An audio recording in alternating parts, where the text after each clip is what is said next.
مخې ته زنانه ده او زنا ده او چکله ده دغلته د انسان د ایمان پته لګي چې اوس الله جل شانو زه پیژنم که نه پیژنم. الله جل شانو فرمایي شیطان په هغه سړي چرته هم نشي راتلی چې هغه په هر ځای کې خپل د ایمان څه ورکوي ثبوت ورکوي. زما له الله جل شانو احسان را باندې کړی د ایمان دی راز.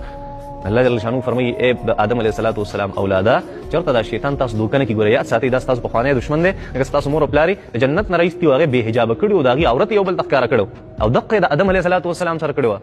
آدم علیه السلام سره یې څه چل وکړو؟ آدم علیه السلام ته الله جل شانو فرمیل دا جنت دی چې ستا کوم ځای خوښي خوره، ستا کوم ځای خوښي خوره که نه داسې فکلا من حیث شئتما.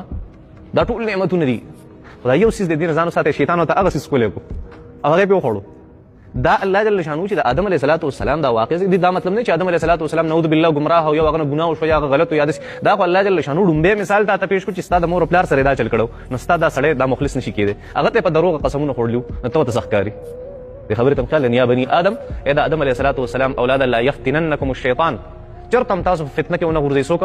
شیطان. چېرته فساد کې ونه غورځئ. ښه کله چې انسان ګناه طرف ته روان شي او دی ګناه کوي او د ده په دماغو کې او په زړه کې قسم قسم دلایل راځي. څه راځي؟ دلایل. که داسې وشوه زه به داسې کوم، که چا ګیرولم زه به داسې کوم، که چا کول زه به داسې کوم. داسې قسمه دلایل چې د په زړه او په دماغو کې راځي دا د شیطان د طرف نه وي. د چا د طرف نه؟ د شیطان د طرف نه. هغه دا لارې ښیي خلکو ته، دا ګورونه ښیي خلکو ته. او کله چې داسې قسمه دلایل ستا زړه کې نه راځي او ته یو ګناه کوې دا بیا د شیطان رذیلتوب نه دی، دا ستا خپل رذیلتوب دی. او دا په روژه کې اکثر کېږي. تاسو به خپله وایئ روژه کې الله شیطانانو تړي خو پته لګي چې شیطان غریب هغسې بدنام دی. هغه د نورو ورځو کار کوي خو دغه ورځې کار خو نه کوي. دا د انسان د نفس هغه خواهش دی چې انسان دغه طرف ته راښکي. ښه دا ړومبۍ خبره. دویمه خبره چې هغه زده کول پکار دي دا شیطان نه دا د هر انسان ویک پوینټ پیژني.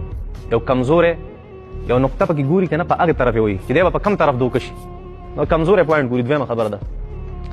درېیمه خبره دا چې د شیطان دا داو په چا خیږي. دا شیطان چې کم داو خیږي که نه دا په کم سړي خیږي. دا شیطان لومبی داسې کار کوي چې انسان ته بې فایدې کار د فایدې د خزانو نه ډک ښکاره کړي. غیر حقیقت ورته بهترین حقیقت ښکاره کړي. یو بدصورت او بدشکله څیز ورته خوبصورته او ښه شکل والا ښکاره کړي. غلط نظریات ورته صحیح نظریات ښکاره کړي. هغه خبره چې هغه سره دلیل نه جوړېږي هغه ورته دلایل ښکاره کړي.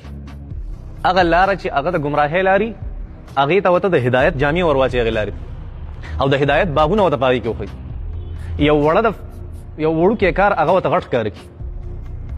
په دې طریقه شیطان هغه دا څیزونه انسان ته ښکلي کوي. لکه قرآن مجید کې بار بار د دې تذکر راغلی ده.